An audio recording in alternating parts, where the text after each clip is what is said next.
देशात आता परिवर्तन होत असून आज प्रत्येक क्षेत्रात पुरुषांच्या खांद्याला खांदा लावून महिला काम करत असताना दिसत आहेत। मग पोलिसात असो किंवा इतर विभागात महिला मंडळ आपलं कर्तव्य पार पाडतंय। 8 मार्च रोजी संपूर्ण जगात या महिलांचा सन्मान करण्यासाठी जागतिक महिला दिन मोठ्या उत्साहात साजरा करण्यात आला। नगर शहरात देखील दरवर्षीप्रमाणे महिला दिन उत्साहात साजरा करण्यात आला। यावेळी कोतवाली पोलीस ठाण्यात नेमणूक असणाऱ्या API योगिता कोकाटे यांनी सर्वांना महिला दिनाच्या शुभेच्छा देत जर महिलांवर अन्याय होत असेल तर 112 क्रमांक डायल करण्याचं आवाहन केलंय। API योगिता कोकाटे नगर शहरातील कोतवाली पोलीस ठाण्यात आपलं कर्तव्य बजावत आहेत। नाशिक जिल्ह्यात शिक्षण पूर्ण करून पोलीस विभागात 2012 मध्ये आलेल्या योगिता कोकाटे यांनी आतापर्यंत पोलीस विभागात उल्लेखनीय अशी कामगिरी बजावली आहे।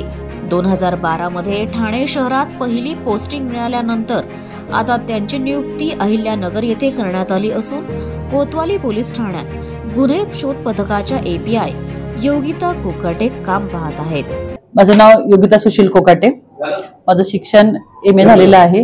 मी नाशिक जिल्ह्याची मूळ रहिवासी असून माझं नाशिक जिल्ह्यामध्ये KTHM कॉलेज येथे शिक्षण झालेलं आहे।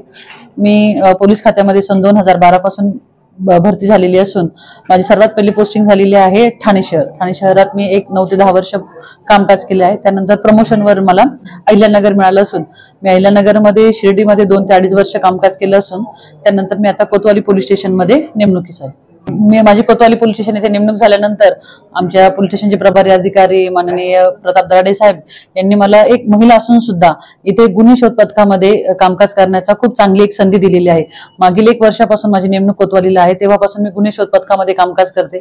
मला एक सांगायला अभिमान वाटतो की मी एक महिला अधिकारी असून माझ्या जोडीला इथे पुरुष पण आहेत, पण मी एक महिला अधिकारी असून सुद्धा मला दराडे साहेबांनी गुन्हे शोध पथकामध्ये कामकाज दिल्यानंतर माझ्या बरोबर जी टीम आहेत, जे पुरुष आहेत ते माझ्या बरोबर म्हणजे मला पूर्ण सपोर्ट करून कामकाज करतात।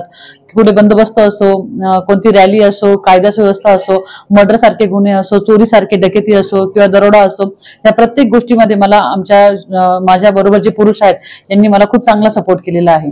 आणि तसेच इतर वेळी जेव्हा आम्ही बंदोबस्ताच्या ठिकाणी असतो तर आमच्या ज्या इतर महिला अंमलदार आहेत, जसं आमच्या पोलीस स्टेशनमध्ये सर्व टेबल बऱ्यापैकी महिला अंमलदारांकडेच आहेत, त्यांचा सुद्धा मला म्हणजे खूप चांगला अनुभव आलेला आहे। तर ह्या सगळ्या चांगला अनुभव असतो, त्या अनुभवामध्ये मला एकच सांगायचं आहे की महिलांनी या क्षेत्रात जास्तीत जास्त यावं। कारण की असं वाटतं की PSI, API, DYSP ह्या दर्जाचे जे महिला अधिकारी असतात तर तुम्ही अधिकारी किंवा अंमलदार म्हणून जेवढे पण ह्या प्रमाणामध्ये ह्या शाखेमध्ये येणार तेव्हाच तुम्हाला एक मान सन्मानही एक महिला म्हणून तेवढाच खात्यामध्ये मिळतो, हे मी नक्कीच सांगेन।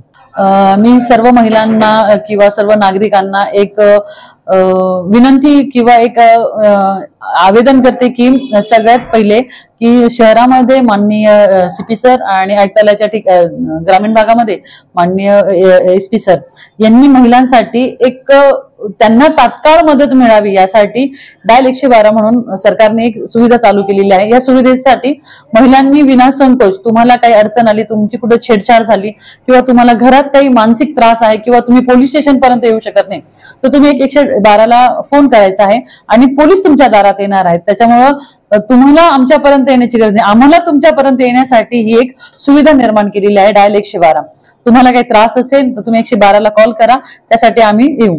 तसेच ज्या विवाहित महिला असतील, ज्या विवाहित महिला असतील त्या महिलांसाठी माननीय SP सर यांच्या इकडे निर्भया पथक, दामिनी पथक हे पथक नेमलेलं आहे। आपल्याकडे भरोसा सेल आहे की तुम्हाला जर काही स्वतःला काही अडचणी असतील, जर तुम्ही पोलीस स्टेशन पर्यंत येऊ शकत नसाल तर तिथे एक काउन्सिलिंग सेंटर असतं भरोसा सेलला, तिथे तुम्ही एक अर्ज करायचा, तिथे पण तुमचे हे प्रॉब्लेम सगळे सॉल्व्ह केले जातात आणि त्याच्यानंतर जर पुढची काही ऍक्शन घ्यायची असेल तर ते तुम्हाला स्थानिक पोलीस स्टेशनला पाठवले जातात। तसंच आम्ही एक दामिनी पथक म्हणून एक पेट्रोलिंग नेमलेली असते, ती एक शाळा आणि कॉलेजेस सुटतात त्या वेळामध्ये सिव्हिल ड्रेसमध्ये, तेव्हा आमच्या महिला ह्या युनिफॉर्म मध्ये नसतात, तर सिव्हिल ड्रेसमध्ये आम्ही एक पेट्रोलिंग करत असतो। जसं आपल्या नगर कॉलेज झालं किंवा शाळा कॉलेजेस झाल्या, केडगावला झालं, तर इथे एक पेट्रोलिंग केली जाते। कमीत कमी एखाद्या महिलेला कोणी छेड काढत असेल किंवा तिला जो त्रास होत असेल तर यासाठी हे पेट्रोलिंगचे वरिष्ठांनी नेमलेले आहेत, त्याप्रमाणे आम्ही कारवाई करतो।